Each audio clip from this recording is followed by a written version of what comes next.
Amen. Dieu est bon en tout temps. On va y aller. Donc, nous sommes rendus dans l'Évangile de Marc, dans la portion du chapitre 10, du verset 32 à 45. Et je dois vous dire que j'ai pédalé pas mal pour amener ça simplement, de faire une synthèse de tout ça. Et je rends grâce à Dieu parce que je crois que, en tout cas, non seulement le message que j'ai préparé m'a touché, m'a interpellé, mais je crois que le Saint-Esprit va toucher vos cœurs par la parole ce matin. Vous savez, moi, je crois que la parole de Dieu doit être amenée avec sérieux, avec dynamisme aussi, et que celui qui amène la parole doit s'efforcer de bien articuler les pensées pour que les gens puissent la recevoir. Et pour moi, c'est le plus important. Et je suis toujours en chemin. Je suis toujours en processus d'améliorer ça à chaque fois, afin que les gens qui entendent puissent recevoir les trésors, recevoir les perles, recevoir les lingots d'or que Dieu a nous donnés ce matin pour les mettre dans les trésors de notre cœur. Amen. Merci Seigneur pour ça ce matin. On va commencer tout de suite. On va lire, je vais lire au tableau avec vous, comme ça on va suivre ensemble. Puis je vais être capable de pitonner aussi. Ici, il y a pas mal de reflets. Ouais, c'est ça reflète pas mal ces écrans-là. Donc, Marc 10, verset 32 nous dit « Ils étaient en chemin pour monter à Jérusalem, et Jésus allait devant eux. Les disciples étaient effrayés, et ceux qui le suivaient étaient dans la crainte. » Il était anxieux à côté. Okay? Jésus prit de nouveau les 12 avec lui, et commença à leur dire ce qui devait lui arriver. « Nous montons à Jérusalem, et le Fils de l'homme sera livré aux chefs des prêtres et aux spécialistes de la loi.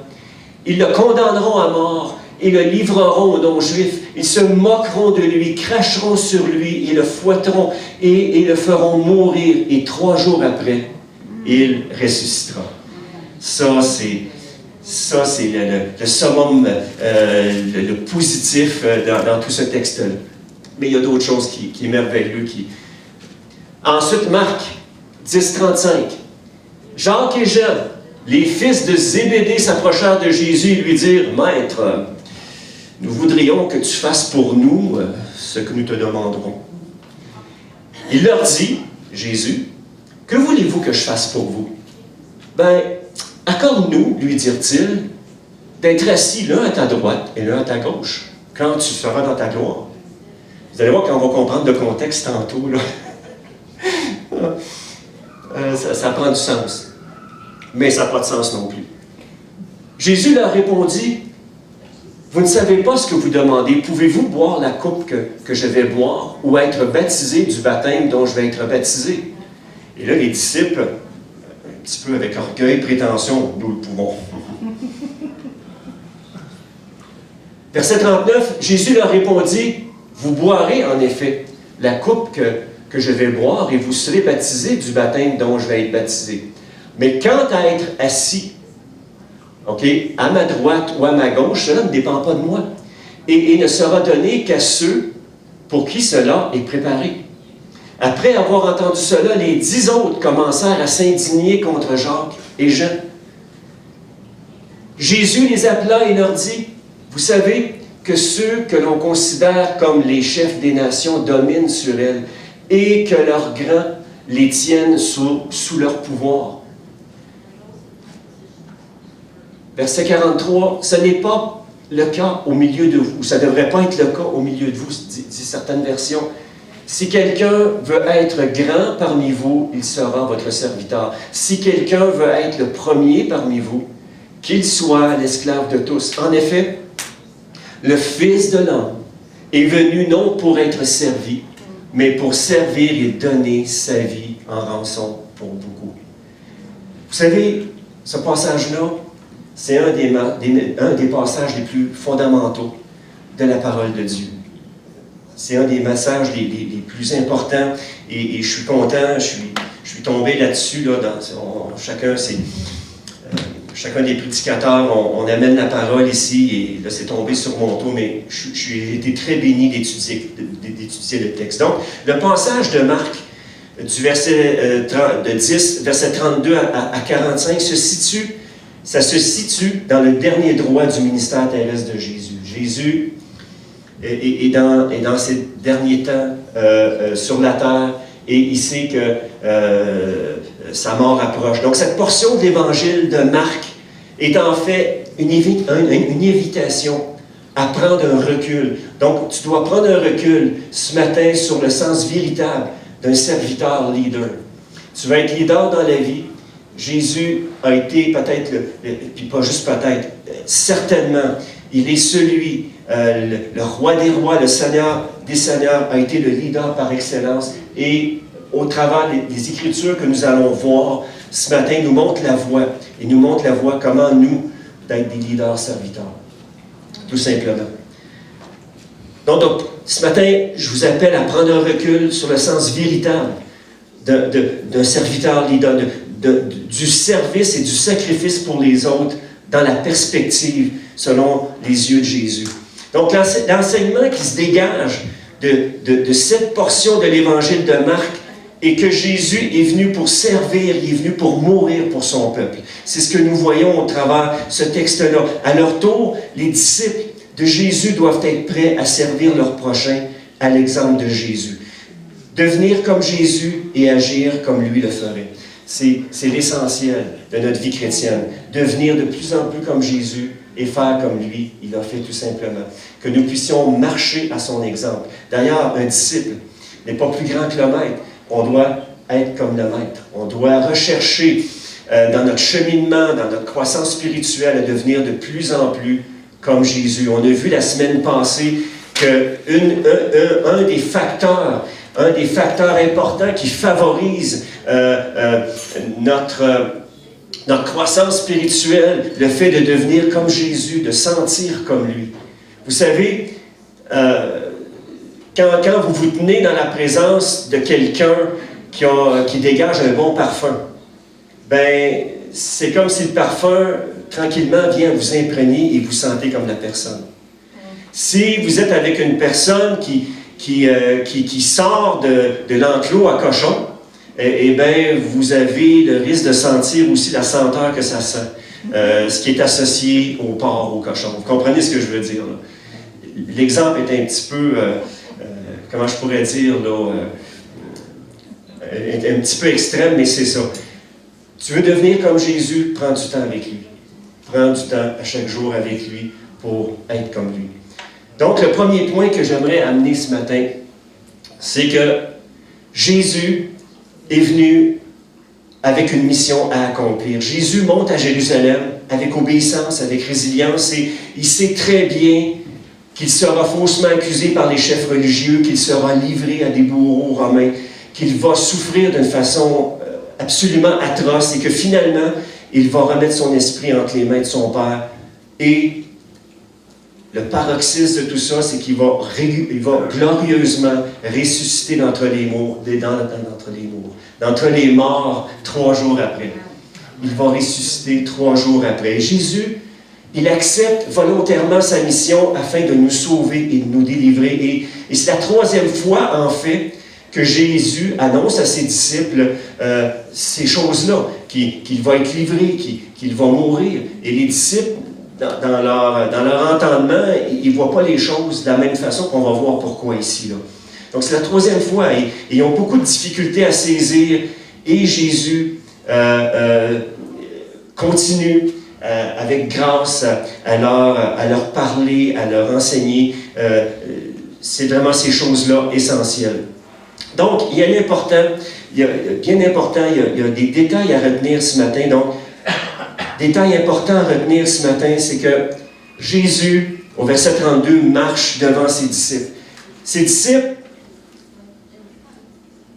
comme on va le voir tantôt, avaient très peur. Et Jésus marche devant ses disciples et ça démontre à quel point Jésus est déterminé. Jésus est déterminé d'accomplir sa mission jusqu'au bout.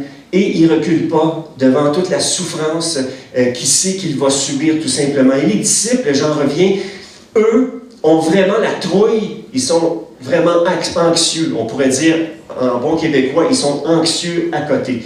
Parce qu'eux autres, ils savent que Jésus, en allant à Jérusalem, ben, il va subir les foudres des chefs religieux qui veulent le faire mourir. Les chefs religieux sont jaloux de Jésus et ça fait un bon bout de temps qu'ils cherchent à le faire mourir. Et les disciples, eux autres, ils ne veulent pas se mettre dans ce guépier-là. Ils se mettent dans une situation où est-ce que ça risque de brasser. Ils ont peur. Ils ont vraiment peur, même, je dirais, même pour leur vie, parce qu'ils savent que les chefs religieux veulent faire mourir Jésus. Donc, Jésus marche devant eux. Jésus est concentré sur sa mission, est concentré sur ce que le Père lui a donné comme plan parfait depuis toute éternité. Et Jésus est déterminé à aller jusqu'au bout, à accomplir le plan parfait de son Père pour une seule raison, pour chacun de nous ici ce matin. Il l'a fait. Ensuite, on le voit, il annonce sa crucifixion, versets 33 et 34, on l'a lu tantôt. Jésus prend le temps de repréciser, si on peut dire ça en français, de repréciser à ses disciples ce qu'il va lui arriver. Donc, son arrestation, sa condamnation, sa souffrance, sa mort. Et, au bout du compte, gloire à Dieu, sa résurrection. Ensuite, Jésus prend le temps et met en avant le plan, l'implication. Donc, Jésus met en avant-plan l'implication des chefs religieux juifs, des autorités romaines, ce qui montre que sa condamnation est un rejet non seulement des chefs religieux, mais aussi un rejet universel. Donc, les détails, les moqueries, les crachats, la flagellation nous rappellent les versets d'Ésaïe 53, et je vais y revenir dans mon dernier point ce matin. Donc, je vais y revenir. Donc, Jésus annonce le fait qu'il va être crucifié, qu'il va souffrir. Ensuite, il y a l'annonce de sa résurrection. Donc, ce n'est pas seulement un message de souffrance, mais un message d'espérance. Après 3 jours, Jésus va ressusciter. Les disciples, encore, ne saisissent pas encore cette parole-là, c'est plus tard qu'ils vont saisir. Puis il y a bien des choses que Jésus a enseignées à ses disciples que c'est bien plus tard que les disciples ont saisi, ont compris. Comme souvent, on va entendre des messages, on va lire la parole de Dieu et ça nous rentre dans le cerveau, mais ça ne descend pas jusqu'au cœur. C'est que la compréhension, parfois, elle se fait plus tard. Dans notre marche avec Jésus, là, nos yeux s'ouvrent sur un principe spirituel, sur quelque chose que le Seigneur voulait nous parler. Et là, avant ça, je ne comprenais pas, mais là, je viens de saisir. Je viens vraiment de saisir ce que cet enseignant-là voulait dire, ou ce que la parole de Dieu dans ce texte-là voulait me parler tout simplement. Et ça fait partie de notre croissance spirituelle. Ce que j'aime de Jésus, c'est qu'il nous attend. Il nous attend dans notre démarche. Dans notre marche avec lui, il nous attend tout le temps. Il est toujours là à nous attendre et à ce que nous ayons ce réflexe-là à tous les jours d'aller à ses pieds et de recevoir ce qu'il a à nous dire chaque jour. Est-ce que je peux entendre amène là-dessus? Deuxième point, ça va quand même assez rapide ce matin. Je ne veux pas trop m'enliser dans les détails. Donc, des versets 35 à 40. OK? Donc, Jésus est venu pour servir. Donc, premier point qu'on a vu ce matin, c'est que Jésus, il est venu pour accomplir sa mission. Une mission de sauvetage pour l'humanité, pour nous sauver. Chacun de nous. Deuxième point qu'on voit ce matin, Jésus est venu pour servir. Et ce que j'aime dans le texte, c'est qu'il est venu nous montrer aussi qu'est-ce qu'un vrai serviteur et qu'est-ce que quelqu'un qui veut servir, mais comment je pourrais dire ça, en le faisant de la mauvaise façon. On va le voir ce matin, les deux façons que Jésus a enseigné à ses disciples ce matin. Et moi, ça m'a vraiment touché, c'est vraiment venu me chercher. Ça m'a rappelé beaucoup de principes importants quand on est dans l'œuvre de Jésus, qu'on est là pour servir, et non pour asservir les gens, et non pour faire les choses pour arriver à nos fins. Je pense que la chose la plus importante, quand tu veux marcher avec Jésus, quand tu veux servir Jésus, c'est de le faire avec son cœur. C'est de le faire en vrai serviteur. Pour servir les autres, pour voir les autres grandir aussi. C'est bon? Donc, des versets 35 à 40, nous lisons une demande assez prétentieuse des fils de Zébédée, Jacques et Jean, suivie de la réponse de Jésus à leur requête. Et c'est vraiment intéressant ce texte-là. Jacques et Jean et les autres disciples croyaient, et c'était vraiment la pensée. Donc, c'est sûr que j'ai fait les recherches et j'ai essayé de regarder le contexte du texte pour ne pas en faire un prétexte ce matin. Et c'est vraiment important quand nous lisons la parole de Dieu, de toujours lire les textes dans leur contexte, dans l'ensemble des Écritures. Quand on fait nos cours en théologie, il y a un cours qui s'appelle l'herméneutique. C'est la science d'interprétation des Écritures. C'est tellement important de toujours prendre la parole de Dieu dans son ensemble et non seulement prendre un texte, sortir de son contexte pour arriver à nos fins ou si on veut, en faire une doctrine qui sort en dehors des Écritures. On doit toujours prendre la parole de Dieu dans son ensemble, dans ce qu'elle est. Donc, Jacques et les autres disciples croyaient que Jésus allait établir. Donc, c'était vraiment leur pensée. Ils pensaient que Jésus allait établir le royaume terrestre messianique dans l'immédiat, d'où leur ambitieuse requête et leur réponse positive à la question de Jésus, « Pouvez-vous boire la coupe que je vais boire? » Ils n'ont pas vraiment saisi ce que Jésus voulait dire, que Jésus, lui, c'est un royaume spirituel, d'abord et avant tout, qu'il voulait établir. C'est un changement de cœur, c'est un changement de vie, et pas un changement de politique. Jésus n'était pas venu pour délivrer le peuple juif de la botte romaine. Il était venu vraiment pour amener une révolution dans les cœurs, pour un changement radical dans chaque vie. Et chaque cœur, chaque personne qui donne sa vie à Christ vit ce changement-là, vit cette transformation-là, parce que Jésus a le pouvoir de transformer nos vies d'un bout à l'autre. Combien est-ce qu'il y en a qui croient ça ce matin?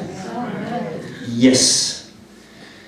Donc la coupe que Jésus allait boire et le baptême qu'il allait subir était la colère du jugement de Dieu contre toutes les injustices des hommes. Et dans leur vision des choses, les deux disciples, comme les 10 autres d'ailleurs, parce qu'on voit dans le texte que après les 10 autres sont indignés. Mais ils sont-ils indignés parce que, comment je pourrais dire ça, ils ont un cœur absolument pur? Non, ils étaient indignés parce qu'eux autres aussi, ils voulaient être là. Ils voulaient être un à la droite, puis c'est sûr, il y avait un cas de jalousie là-dedans. Il dit, non, c'est moi qui devrais être là. Et Jacques et Jean, il dit, moi je vais être à ta droite, l'autre va être à ta gauche. Et dans Matthieu, c'est dit que c'est la mère qui est allée poser la question à Jésus que, écoute, peux-tu faire que mes fils, un soit à ta gauche, un soit à ta droite? Donc, il y avait vraiment une prétention qui était là, mais une prétention, je dirais, qui était liée à leur ignorance de ce que Jésus voulait vraiment transmettre comme message, que le royaume de Dieu, l'établissement du royaume de Dieu, c'est un établissement, quand Jésus est venu pour la première fois, c'était d'établir un royaume spirituel qui guérit, qui transforme les vies, qui nous change, qui nous amène à être comme Jésus, à être des disciples comme lui. Est-ce que vous me suivez ce matin? Donc, Jacques et Jean n'avaient pas encore intégré spirituellement dans leur esprit l'enseignement sur l'humilité que Jésus leur avait donné.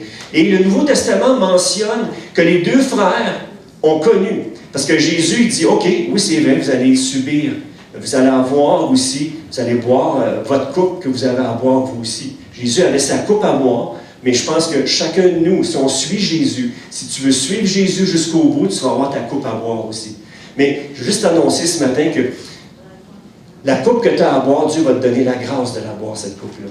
Il va te donner la force, il va te donner la puissance de son esprit pour boire et porter ce que tu as à porter. Et ce que tu n'es pas capable de porter, il va le porter avec toi. Un peu comme quand Jésus dit « Venez à moi, vous tous qui êtes fatigués et chargés, je vous donnerai du repos, mon joug est doux et léger. » Vous savez, Jésus porte le joug avec nous. Et quand il y a une situation qui nous écrase, mais Jésus est à côté, puis il porte le joug avec nous, et puis il empêche qu'on soit écrasé par les aléas de la vie, par tout ce qui peut nous arriver. Jésus nous a promis de nous accompagner tous les jours jusqu'à la fin. C'est une promesse qu'il nous a faite, à chacun de nous. Est-ce que vous êtes d'accord avec ça? Amen. Amen. On va lire le verset 42 qui nous dit ici, « Mais Jésus les appela tous ensemble et leur dit, « Vous savez comment cela se passe dans le monde. Ceux qui sont considérés comme chefs et maîtres exercent leur pouvoir sur leur peuple, un pouvoir despotique pour certains gouvernements dans le monde. Et les puissants d'entre eux les tyrannisent en abusant de leur autorité. Et Combien c'est malheureux de savoir que bien souvent, les gens qui sont placés top autorité, souvent vont abuser de leur pouvoir. L'être humain déchu, je parle. L'être humain qui n'a pas été régénéré, c'est sûr que, on va le voir tantôt, j'ai fait un petit tableau, la différence là. Et les puissants d'entre eux les tyrannisent et abusent de leur autorité. Il ne faut pas, OK? Il ne faut pas qu'il en soit ainsi parmi vous. Au contraire, celui qui voudra devenir grand parmi vous prendra la place d'un serviteur. Et s'il veut être à la tête des autres, qu'il soit l'esclave de tous. OK. Maintenant, ça mange quoi en hiver, ça, cette pensée-là? OK? J'ai fait un petit tableau ici. Vous savez, Jésus parlait des puissants et il parlait du serviteur. Le puissant a besoin d'impressionner les autres. Ils sont centrés sur eux-mêmes. Donc, sans que Jésus aille dans les détails, Jésus connaissait la nature humaine, connaissait aussi, avait une parfaite connaissance de la façon dont les choses étaient gérées aussi, et puis le peuple juif était sous le gouvernement, était esclave du gouvernement romain, et on sait que les Césars, c'était des gens despotiques. Je ne pense pas qu'il y ait eu vraiment des bons Césars, là, mais je dirais que c'était des gens qui étaient vraiment tyranniques, et puis etc. Et là, Jésus en parle ici. Donc, le puissant a besoin d'impressionner les autres. Ils sont eux-mêmes et ils sont centrés sur eux-mêmes. Le serviteur, lui, et c'est ce que Jésus essaie d'enseigner à ses disciples, le serviteur met les autres en valeur. Il tient compte de leurs sentiments. Il est à l'écoute des gens autour d'eux. Un vrai serviteur est à l'écoute. Parce que si tu n'es pas à l'écoute, tu ne peux pas savoir le besoin de la personne. Mais si tu es à l'écoute d'une personne, tu prends le temps de l'écouter. Tu vas être à même de mieux discerner le besoin de la personne. Et c'est le genre de serviteur que Dieu nous demande d'être. Des gens qui sont à l'écoute. Écoute de ce que les autres vivent, des sentiments, et de mettre les autres en valeur aussi.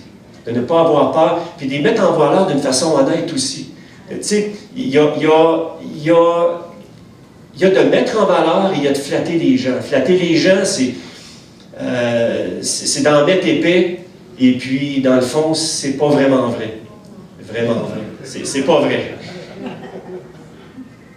Tandis que de mettre les gens en valeur pour ce qu'ils sont, pour les talents qu'ils ont aussi, eh bien, je vais vous dire, c'est encourageant.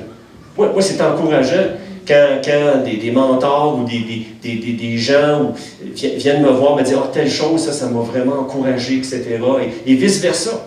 Quand toi, tu cherches à encourager quelqu'un et que tu vois que la personne, bien, ça l'aide à s'enligner, ça l'aide à même régler une situation, bien, gloire à Dieu. Vous comprenez? Donc, d'être à l'écoute. Donc, le vrai serviteur met les autres en valeur, il tient compte de ses sentiments. Le puissant, on revient à la colonne de gauche, le puissant sert ses propres intérêts. Le serviteur, lui, sert les intérêts des autres. Tout à fait le contraire. Les pensées du royaume de Dieu sont tout à fait opposées aux pensées de ce monde. Ensuite, le puissant manipule les autres pour faire réussir leurs projets personnels. Le serviteur, lui, il cherche à édifier les autres, se réjouit de leur succès aussi. C'est vraiment le cœur du serviteur. Puis vous savez, même dans des mouvements évangéliques, beaucoup de leaders, puis je n'aimerais pas personne ici, puis moi, je prends garde aussi, mes 5 doigts sont tournés vers moi, je n'ai pas de doigts pointés sur personne, mais combien j'ai entendu d'histoires d'abus, même au sein de l'Église. Combien il y a des leaders qui ont brisé la foi de gens, qui ont brisé leur foi, pour arriver à leur fin, pour sur leur dos, faire de l'argent. Moi là, ça... Pas capable. Vous savez, j'ai pris un engagement, quand je suis arrivé ici à Sainte-Terre, c'est de ne jamais regarder ce que les gens donnent. C'est C'est-à-dire que je sais que, bon, il rentre tant d'argent, mais de chercher à savoir qui donne plus, qui donne moins. Moi, je laisse ça entre la personne et Dieu. Et mon cœur, quand je suis arrivé ici à Sainte-Terre, je vous dis, j'ai encore beaucoup de choses à laisser Dieu améliorer dans ma vie. Mais s'il y a une chose au niveau de l'intégrité, puis du fait de ne pas faire de favoritisme et de ne pas savoir ce que les gens donnent. Des fois, par la bande, c'est sûr que j'ai su que des gens ont été super généreux, mais je laisse ça entre eux et Dieu. Et ça devrait rester entre vous et Dieu ce que vous donnez à l'Église. Vous comprenez ce que je veux dire? Ça devrait être vraiment rester entre vous et Dieu. Et moi, ben, dans tout ça, eh bien, comme leader, ben, c'est de vous encourager à vraiment marcher dans les principes de Dieu, tout comme m'encourager aussi à faire de même. Et puis de faire sûr aussi que mes babines suivent mes bottines tout le temps. Tout le temps. De faire sûr de ça. Encore beaucoup de choses à travailler dans ma vie, mais une chose que je sais, c'est que Dieu est fidèle, et puis jusqu'à ce jour, Dieu pourvoit d'une façon merveilleuse. C'est son Église. Et un jour, j'ai dit à Jésus, Jésus, c'est ton Église.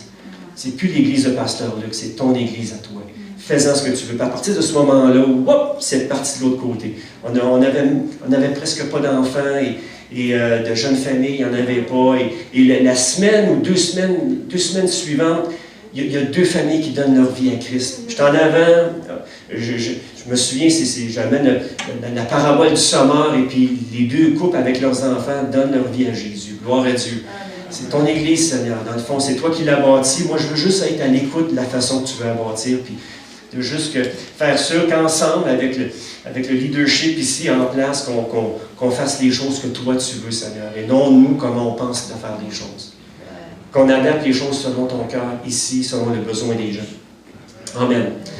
C'est ça. Donc, les serviteurs leaders, selon le principe du royaume de Dieu, seront les dirigeants. Si tu marches selon le principe de Jésus, d'être un serviteur de tous, d'être un serviteur pour voir les autres grandir, voir Jésus agir dans leur vie, eh bien, c'est ce genre de dirigeant-là que Dieu va vraiment pleinement utiliser pour sa gloire, pour son royaume, pour la transformation des âmes autour de lui aussi. Donc, le plus important dans une relation n'est pas le pouvoir que j'impose sur les gens, mais le service que je leur rends pour qu'ils en soient édifiés. Le plus important, c'est pas le pouvoir que j'essaie d'imposer sur les gens, de dire, regarde, c'est moi qui ai le boss. Non, qu'on soit serviteur, que je sois leader, mais par mon exemple, par ce que j'apporte par ma vie, que vous soyez leader dans vos vies par l'exemple que vous dégagez autour de vous. Amen. Servir les autres avec humilité n'est pas un aveu de faiblesse, mais de force. Servir les gens autour de toi avec humilité, c'est pas un aveu de faiblesse, mais tout simplement de force, tout simplement. Que la grâce de Dieu, elle agit en toi. Quelqu'un a dit avec justesse, les faibles sont celles et ceux qui ont besoin de se servir des autres pour avoir de la valeur à leurs propres yeux. Les forts sont des personnes qui n'ont pas besoin d'écraser ou d'humilier les autres pour connaître leur vraie valeur. Ils se laissent diriger par le Saint-Esprit et laissent se développer en eux son fruit, le fruit de l'Esprit, qui est l'amour, la paix, la joie, la patience, etc. Je suis encore en chemin. Le serviteur leader, selon le cœur de Dieu, pourrait être petit, minus aux yeux des gens de ce monde, mais il est d'une grande valeur aux yeux de Dieu. Dieu se cherche des hommes, des femmes, selon son cœur. Dieu te cherche ce matin, afin de se servir glorieusement et puissamment de toi. Jésus s'est fait humble serviteur tout en étant roi des rois et le Seigneur de l'univers. Juste quelques heures avant sa mort, Jésus va poser un geste envers ses disciples digne du plus grand serviteur leader que la terre et l'univers aient porté. Jésus, quelques heures avant sa mort, et au chapitre 13 de Jean, donc le chapitre 13 jusqu'au chapitre 17 de Jean couvre, disons, une seule période, et ça couvre les dernières heures de Jésus avant sa mort. Et une des histoires, et la première, je dirais, le premier récit que Jean apporte de ce temps-là, avant que Jésus soit livré de ces dernières heures-là, Jésus se lève et lave les pieds de ses disciples. Lui, le roi de l'univers, le Seigneur des Seigneurs, lave les pieds de ses disciples. Parce qu'il faut savoir qu'à l'époque, les gens marchaient en sandales. Puis ils marchaient dans n'importe quoi. Puis des fois, dans ce qu'ils ne voyaient pas. Et puis des fois, ben, ils pilaient dans quelque chose qui était chaud. Et assez gluant. Et vous pouvez vous imaginer. Mais ils avaient besoin que, quand ils entrent en quelque part, qu'un serviteur lave leurs pieds. Et puis bien souvent, quand les gens recevaient d'autres personnes, ben, le serviteur ou le plus petit serviteur de la maison prenait la bassine puis lavait les pieds des gens pour pas que les choses se promènent partout. Ce qu'il y avait après les pieds. Là. Okay, c'est juste une question pratique. Et là, Jésus, c'est ce qu'il va faire. Et j'aime bien ici le commentaire que j'ai lu. Il dit, dans ce geste de Jésus envers ses disciples ressortent des qualités que nous devrions retrouver chez tout enfant de Dieu, chez tous ceux et celles qui veulent servir Dieu. Jean, au chapitre 13, nous encourage à conformer notre modèle de service à l'image de Jésus, notre Maître. Et la première des choses, c'est l'amour. Et, ok, je le marque, Jésus lave ses pieds. Jean chapitre 13, 1 et 2, ça nous dit, avant les fêtes de Pâques, sachant que l'heure était venue pour lui de quitter ce monde pour rejoindre son Père, Jésus, qui avait toujours aimé les siens et qui nous aime toujours chacun de nous. Dis à quelqu'un à côté de toi, Jésus, il t'aime, mais pas à peu près là, ce matin. Là. Il t'aime, là. Il t'aime solide, là. Il t'aime solide. Donc, Jésus, qui avait toujours aimé les siens, les aima jusqu'au bout. Jésus est allé au maximum, les a aimés jusqu'au bout, a aimé ses disciples, tout comme il nous aime, chacun de nous, il nous aime jusqu'au bout. Jésus ne nous abandonnera pas. Le jour où tu as donné ta vie à Jésus, Jésus t'a pris en charge. Il t'a pris en charge. Jésus t'a pris dans sa main. Amen. Amen. Et puis il marche avec toi. Puis il est à côté de toi. Puis bien souvent, on pense que Jésus... Vous savez, moi j'ai remarqué dans la vie, puis dans la vie chrétienne, que quand on pense que Jésus est très loin, que Dieu nous a oubliés, là, qui est en arrière de l'univers, qu'on ne le voit pas, c'est à ce moment-là que c'est là qu'il est plus près de nous, qui est à côté de nous, puis il fait ça comme ça. On est tellement concentré sur nos problèmes, sur nos difficultés, qu'on ne le voit pas, Jésus. Il est là, mais on ne s'en rend pas compte qu'il est là. On est centré sur notre difficulté, nos problèmes, ça brasse, et on ne réalise pas qu'il est à côté. On ne réalise pas non plus cette promesse-là. Il dit, je serai avec vous tous les jours jusqu'à la fin. Je vous enverrai un consolateur, le Saint-Esprit va être avec vous, vous guidant, vous dirigeant dans ce que je vous appelle à être et à faire. Amen? C'est-tu consolant d'avoir ces paroles-là ce matin? Parce que c'est des paroles de vérité. Je ne les invente pas. Et puis je les vis aussi. Parce que je vais vous dire, il y a des fois, je suis dans mon bureau, puis j'ai dit, oh, le Seigneur, là, mes émotions me montrent là, que je vaux pas cher. Et puis, des fois, j'ai envie de baisser les bras. Mais là, j'ai encore cette grâce-là et cette pensée-là. Le Saint-Esprit me corrige. Dans le fond, il corrige mes yeux ou il me fait changer de direction. Il dit, là, tu regardes sur des problèmes. OK, oui, c'est vrai, Jésus est fixé sur mes problèmes. Là, maintenant, cet esprit délibérément va dire, regarde, là, est-ce que tu crois que Jésus peut t'aider? Dans le fond, c'est des réflexions qui arrivent super rapidement, puis surtout quand on a un petit peu de déficience au niveau d'attention. Il y a souvent besoin de me ramener mon attention sur Jésus, sur ses promesses. Et vous savez ce qui se passe, que dès que là, je lève mes yeux vers Jésus, que je me rappelle ses promesses, on dirait que ça vient changer mes émotions. C'est que les émotions noires que j'avais se transforment en émotions d'espoir. C'est vrai. Puis ça marche. Ça marche avec le Saint-Esprit. Tant que je laisse mes yeux sur la difficulté, le problème, c'est comme il y a les émotions qui vont avec. C'est gros, c'est big, un peu comme les disciples, ça mer, ça brasse, l'eau rentre dans la barque. Et ils ont peur, pourtant Jésus est dans la barque avec eux autres. Mais on ne se rend pas. Puis des fois, il dort, puis des fois, on pense qu'il dort aussi. Vrai ou pas vrai? On est humain ce matin. Et puis moi, comment je pourrais dire ça, là? Je suis dans la gang aussi. Je suis pleinement dans la gang ce matin. Je suis avec vous ce matin. Mais on est là. Et souvent, on a tellement focus sur le problème qu'on oublie que Jésus, lui, est notre solution. Il est celui qui même peut, parce qu'on regarde à lui, venir changer la mauvaise émotion que j'ai en une émotion d'espoir, une émotion de dire, de soulagement. C'est vrai, tu es là, Seigneur. Tu vas m'aider. Tu m'as toujours aidé. Tu m'aides encore. Puis tu vas toujours m'aider aussi. Amen. OK. Je vais continuer. Je ferme la parenthèse. Donc, l'amour.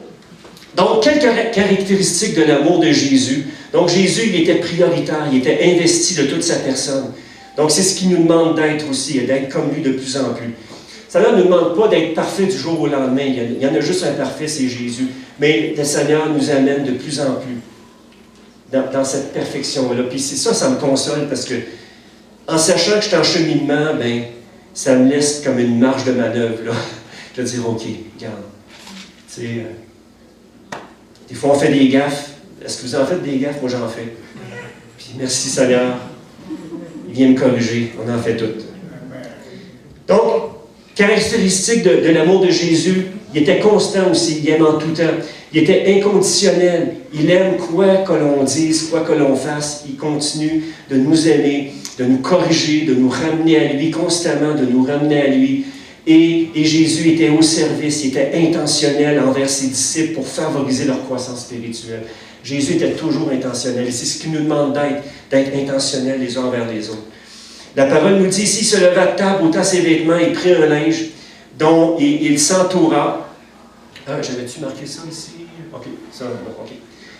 Il se leva de table, ôta ses vêtements, prit un linge dont il s'entoura. Ensuite, il versa de l'eau dans un bassin. Il se mit à laver les pieds de ses disciples et à essuyer avec un linge avec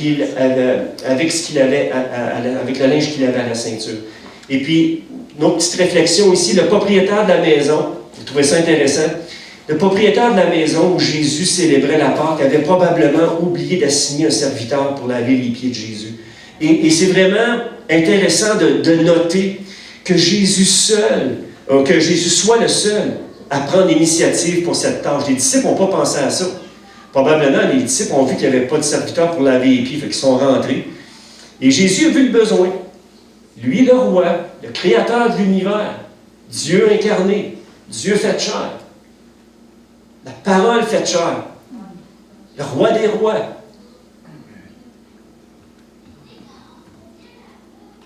Il se met en travailleur de laveur de pieds. Il se met comme un serviteur. Il commence à laver les pieds de ses disciples. Peu importe tout ce que les disciples avaient pilé, Jésus leur lave les pieds. Et moi, ma prière ce matin, puis il y en a, vous le savez, ma prière, c'est que cette Église soit l'Église de spécialistes de laveurs de pieds, qu'on soit les meilleurs laveurs de pieds, non seulement de la région, mais de la province, et peut-être du monde. C'est une bonne ambition d'être des bons laveurs de pieds. Vraiment des disciples qu'on voit le besoin et tout de suite, on se met à la tâche. C'est intéressant de noter que Jésus seul prend cette initiative-là. Il ne considère pas comme déplaisante ou trop abaissante cette tâche-là parce que Jésus est venu pour servir et non pour être servi. C'était vraiment son attitude. Et on le voit dans le texte que Jésus, il dit, je vous ai montré ça justement pour que vous puissiez prendre exemple de ce que je vous ai fait. Une bonne question à se poser ce matin, aujourd'hui, et ma relation avec mon Père Céleste est-elle profonde au point d'être prêt à faire parfois les tâches les plus insignifiantes, sans ronger mon frein, pour lui obéir? Combien on a entendu cette histoire-là que il y a des gens qui avant d'être ouvriers, lavaient les toilettes, etc. Et puis, c'est ça, il faisait cette tâche-là, il la faisait avec joie aussi, avec la bonne attitude. Donc, hein? Ouais. Ouais, c'est bon, mais c'est bon. Yes. Jésus a clairement démontré son amour en servant ses disciples au moment où lui-même était le plus vulnérable et qu'il aurait probablement eu besoin d'encouragement et de soutien. Jésus, il savait où est-ce qu'il était en train de passer. Là. Jésus savait où est-ce qu'il s'en allait. Là. Il connaissait son cheminement parfaitement jusqu'au bout, toute la souffrance qu'il allait endurer, et probablement que lui aurait eu besoin d'être encouragé. Puis vous savez, dans le jardin de Gethsémane, même les disciples n'ont pas pu le suivre au niveau de la prière. Il dit, priez avec moi, mais par 3 fois, la 3e fois, il dit, là, vous dormez maintenant. Et là, c'est là que Judas est arrivé avec les soldats pour s'emparer de Jésus. Mais probablement qu'il a eu besoin d'encouragement, mais c'est Jésus qui prend les devants et montre à ses disciples la voie à suivre pour être un serviteur selon le royaume. Lave les pieds de ses disciples. Quel acte d'amour pourrais-tu faire aujourd'hui pour servir, bénir quelqu'un au nom de Jésus? Qu'est-ce que tu pourras faire aujourd'hui? 3e point, on termine avec ça. Oh, oui, c'est vrai. OK. 3e point. Ah oui. Martin Luther King, c'est vrai, je ne voulais pas passer ça là. Martin Luther King qui s'est investi pour les droits civiques des Noirs aux États-Unis. Il en a payé de sa vie, Martin Luther King, pour que les Noirs aient les mêmes droits civiques, puis gloire à Dieu que, en tout cas, il en a fait un bon bout, malgré qu'on ne pourra jamais éliminer le racisme de ce monde-là. Où est-ce que le racisme est éliminé? C'est quand ton cœur est vraiment en Christ et que tu es rempli du Saint-Esprit. Tu ne peux pas avoir un once de racisme dans ton cœur. Le racisme vient avec le légalisme aussi. Mais je crois profondément, quand tu aimes Jésus, tu aimes tout le monde. Peu importe son origine, peu importe sa culture, peu importe d'où il vient. L'Église de Jésus, elle est universelle. On est là avec nos différents dons et talents pour se mettre au service les uns des autres. Qu'on soit une bénédiction les uns pour les autres. Est-ce que je peux entendre amen là-dessus? OK. Je vais vraiment vers la fin. Là. 3e point et dernier point. Jésus est venu pour s'offrir lui-même. Et là, j'inviterai les placiers pour juste distribuer les coupes parce que tout de suite après ce point-là, je veux prendre la communion avec vous. Parce que c'est un point qui touche aussi, à la signification de la communion. Donc, j'ai comme intégré ça avec le dernier point. Donc, on va vous apporter une petite coupe ce matin. Et puis, on prendra la communion ensemble à la fin de ce point-là. Donc, Jésus n'est pas venu seulement pour servir, il est surtout venu pour donner sa vie afin que nous ayons la vie éternelle en lui. C'est pour ça que Jésus est venu. Je dirais la pierre angulaire du message, c'est ce 3e point-là, c'est que Jésus est venu pour nous sauver, nous donner cette vie éternelle-là, nous donner l'opportunité de vraiment de laisser nous toucher, nous transformer et de devenir un enfant de Dieu, tout simplement. Si tu as cru, si tu as reçu, tu es devenu un enfant de Dieu. Si tu as cru en Jésus et si tu l'as reçu comme maître et sauveur dans ta vie, eh bien, tu es un enfant de Dieu ce matin. Amen. Tu es un enfant de Dieu. Merci beaucoup, Claudette. Philippiens 2,6. Jésus qui était Dieu, de toute éternité, Jésus était Dieu. Philippiens 2,6 nous dit, il possédait depuis toujours, vous le voyez au tableau ici, OK? En Bible, en français courant, il possédait depuis toujours la condition divine, mais il n'a pas voulu demeurer de force égale avec Dieu. Au contraire, il a de lui-même renoncé à tout ce qu'il avait et il a pris la condition de serviteur. Il est devenu homme parmi les hommes. Il a été reconnu comme homme Il a choisi de vivre dans l'humilité et s'est montré obéissant jusqu'à la mort sur une croix. C'est ce que Jésus a fait pour nous. Il est parti de la gloire céleste, il s'est dépouillé de tout, est devenu un homme, dépendant du Saint-Esprit, dépendant de son Père. Jésus ne faisait rien sans que son Père lui dise. Et il a été obéissant jusqu'à la mort de la croix. Et 3 jours après, il est ressuscité. Donc, nous avons tous besoin. Est-ce que tu es sauvé ce matin? Est-ce que tu as Jésus dans ta vie? Est-ce que tu as reçu Jésus comme maître et sauveur de ta vie ce matin? Nous avons tous besoin d'être sauvés de la condamnation due aux circonstances de nos péchés, c'est-à-dire les conséquences de nos péchés sont une mort éternelle. Au final, si nous refusons l'offre de la grâce de Dieu, l'offre de la croix, c'est une mort qui est éternelle et ce n'est pas ça que Dieu veut. Dieu désire que tous les êtres humains soient sauvés, que tous puissent parvenir à la repentance et être sauvés. Donc c'est exactement pour cette raison que Jésus est venu prendre sur lui le châtiment de nos péchés, châtiment qui autrement serait tombé sur nous. Jésus est mort en prenant notre place. Jésus est mort en prenant ta place. Il est devenu une victime expiatoire, ça veut dire pour apaiser la colère de Dieu et a effacé notre culpabilité. Il l'a fait à notre place. Il l'a fait à notre place. Jésus a donné sa vie en échange de ta vie, de ma vie, de nos vies. Nous étions autrefois des esclaves du péché, nous étions esclaves de Satan. Jésus, lui, nous a rachetés. Il a acheté notre liberté par sa mort. En portant nos fardeaux, nos péchés sur la croix, il nous a rachetés. C'était un rachat. Il a satisfait la justice de Dieu. Et la colère de Dieu, comment je pourrais dire ça, s'est mise sur lui au lieu de se mettre sur nous. La colère de Dieu s'est mise sur lui.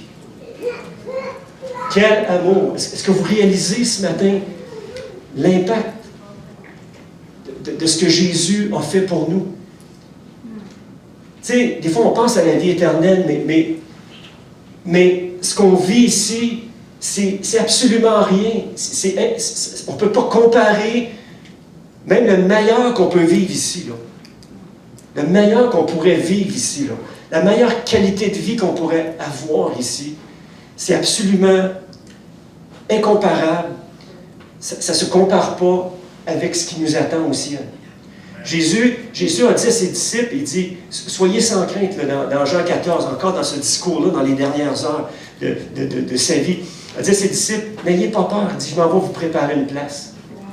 Nathalie, Jésus a une place pour toi.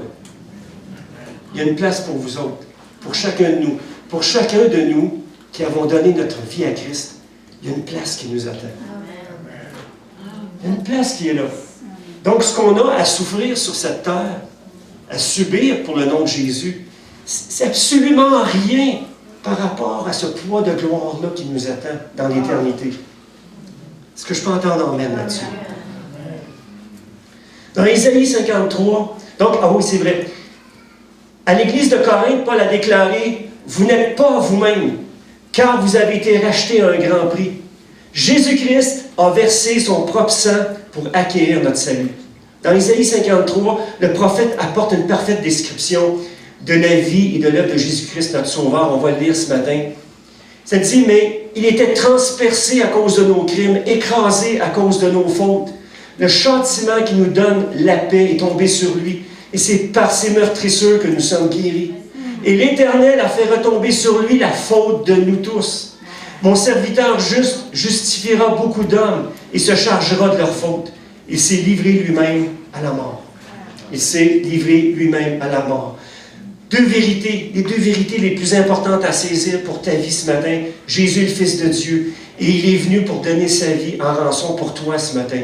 Deuxième point que je termine avec, il est le sauveur de tous ceux qui croient en lui. Le salut ne se trouve en aucun autre, Acte nous dit, Acte 4, 12. Le salut ne se trouve en aucun autre, car il n'y a sous le ciel aucun autre nom donné parmi les hommes par lequel nous devrions être sauvés. Il n'y a pas une religion, il n'y a pas un autre être dans l'univers autre que Jésus qui peut nous sauver ce matin.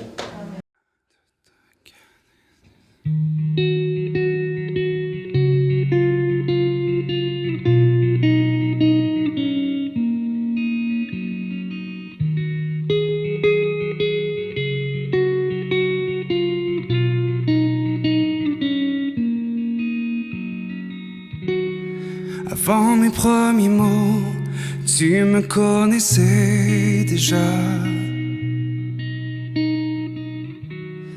Oui, tu es si bon envers moi. Avant mon premier souffle, tu mets ta vie en moi. Oui, tu es si tendre envers moi. Oh, l'amour renversant, extravagant, infini de Dieu. Sans faiblir, il me cherche, il me poursuit, me ramène à lui. Je suis indigne et sans mérite, mais pour moi tu t'es livré. Oh, l'amour renversant, extravagant, infini de Dieu. Oh, oh.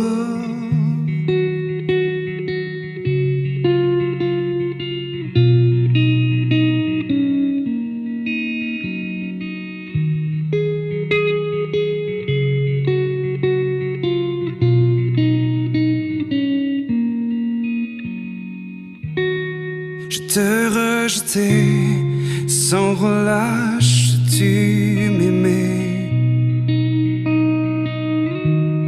Oui, tu es si bon envers moi. Je me sentais vain, tu m'as offert la croix. Oui, tu es si tendre envers moi. Oh, l'amour renversant, extravagant, infini de Dieu. Sans faiblir, il me cherche, il me poursuit, me ramène à lui. Je suis indigne et sans mérite, mais pour moi tu t'es livré. Oh, l'amour renversant, extravagant, infini de Dieu. Ouais.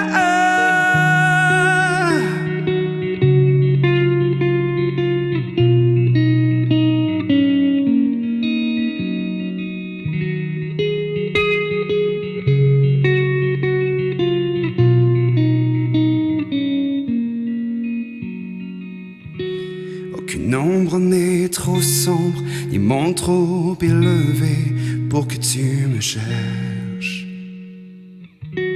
Aucun mur ne peut résister, ni mensonge tenir, sans fin tu me cherches. Aucune ombre n'est trop sombre, ni monde trop élevé pour que tu me cherches. Aucun mur ne peut résister, ni mensonge tenir, sans fin tu me cherches. Aucune ombre n'est trop sombre, ni monde trop élevé pour que tu me cherches. Aucun mur ne peut résister, ni mensonge tenir, sans fin tu me cherches. Aucune ombre n'est trop sombre, ni monde trop élevé pour que tu me cherches. Aucun mur ne peut résister, ni mensonge tenir, sans fin tu me cherches. Oh, l'amour renversant, extravagant, infini de Dieu. Sans faiblir, il me cherche, il me poursuit, me ramène à lui. Je suis indigne et sans mérite, mais pour moi tu t'es livré. Oh,